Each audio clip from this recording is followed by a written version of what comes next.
তাহলে এখানে আমরা সব জায়গায় দেখি যে জল হচ্ছে সলভেন্ট, কিন্তু এখানে জল নিজে একটা রিয়েজেন্ট।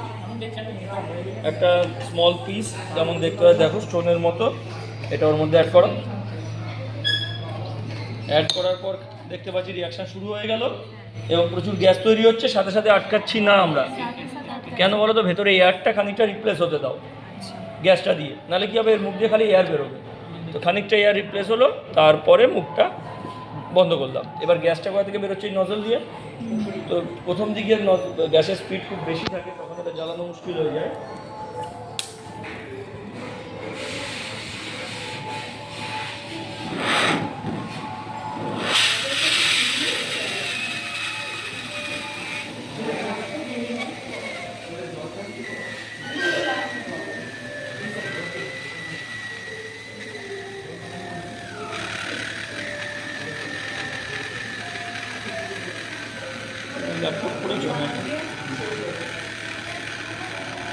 আচ্ছা, আমরা এবার